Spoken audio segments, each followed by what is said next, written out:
আমার বয়স 30 প্লাস, তাহলে কি আমাকে চাইল্ড হিসেবে মনে করলো? 50 টাকা নিয়ে 20 টাকা টিকিট দিবে, 20 টাকা টিকিট দিচ্ছে, কেন দিবে? সার্ভারে তো 20 টাকা উঠবে, বাড়তি টাকা কই যাবে? না, বাড়তি টাকা এটা আইটি যারা আছে তারা বলতে পারবে, আমরা তো এটার দায়িত্ব না। আমার কাছ থেকে 50 টাকাই নিয়েছি, কিন্তু ওনারা হচ্ছে আমাকে দিয়েছে চিলড্রেনের টিকিট।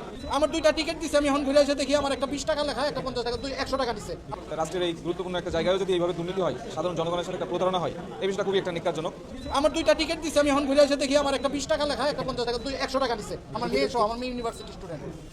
তো এইগুলা করলে এটা 30 টাকা ফেরাই দিবেন না? যদি হাফ দেখা, নো নো নো, এটা তো আমি কই দিই ইচ্ছাকৃতভাবে হ্যাঁ 30 টাকা মাইরে এই লোক ছিল কাউকে।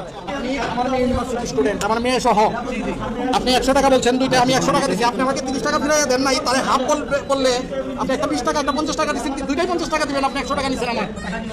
এটা তো আমি তো এখন মেয়ের বয়স জিজ্ঞাসা করবেন, আর না হলে আপনি কি 30 টাকা মাইরে দিলেন নাকি টাকাটা? না, কেন হবে এরকম বলেন? আমি 100 টাকা নিছেন, আমার 100 টাকা নিছেন, আপনি সিসিটিভি দেখেন, সিসিটিভি দেখেন, আপনি কেন 70 টাকা কিভাবে দিচ্ছেন? আমার মেয়ে আছে এখানে ইউনিভার্সিটিতে পড়ে।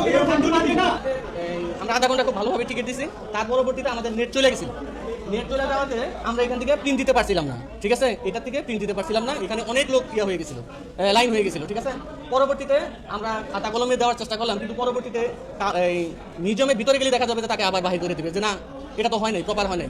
পরে আমরা এটা ক্লোজ করে রাখলাম। পরে যে সময় নেট আসলো, পরবর্তীতে ধরেন এভারেজ করার জন্য ধরেন আমরা ওইখানে এখন আমরা অফলাইনে যেরকম দিতেছি, সে বাচ্চাও ঢুকছে ওই সময়, বড়ও ঢুকছে, ঠিক আছে?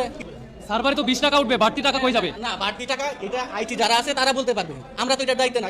জুলাই প্রধান স্মৃতি জাদুঘর, রাষ্ট্রের এই গুরুত্বপূর্ণ একটা জায়গায় যদি এইভাবে দুর্নীতি হয়, সাধারণ জনগণের সাথে একটা প্রতারণা হয়, এই বিষয়টা খুবই একটা নিকারজনক। এই জাদুঘরটাই তো সৃষ্টি করছি আমরা, মানে এই যে একটা মিউজিয়াম, এই যে একটা জাদুঘর, 5 আগস্টে কিন্তু এটাই আমরা অভ্যুত্থান করে সৃষ্টি করছি। তো এইখানে আমি মনে করি জনগণের জন্য এটা উন্মুক্ত করে দেওয়া উচিত।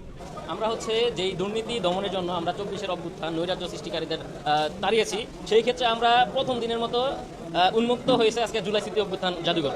সেই জায়গায় এসে প্রথম দিনে আমরা সেম দুর্নীতি এবং প্রতারণার শিকার। সেই ক্ষেত্রে রাষ্ট্রীয় কোষাগার হচ্ছে অর্থবঞ্চিত হচ্ছে। আমি অ্যাডাল্ট হিসেবে আমার প্রায় টিকিট মূল্য হচ্ছে 50 টাকা, আমার কাছ থেকে 50 টাকাই নিয়েছি, কিন্তু ওনারা হচ্ছে আমাকে দিয়েছে চিলড্রেনের টিকিট 20 টাকা মূল্য, যেটা এটা হচ্ছে বাকি যে 30 টাকা সেটা তো ওনাদের পকেটে থাকবে, এটা স্রেফ দুর্নীতি। 50 টাকা নিয়ে 20 টাকা টিকিট দিবে, 20 টাকা টিকিট দিচ্ছে, কেন দিবে? কেন দিচ্ছে?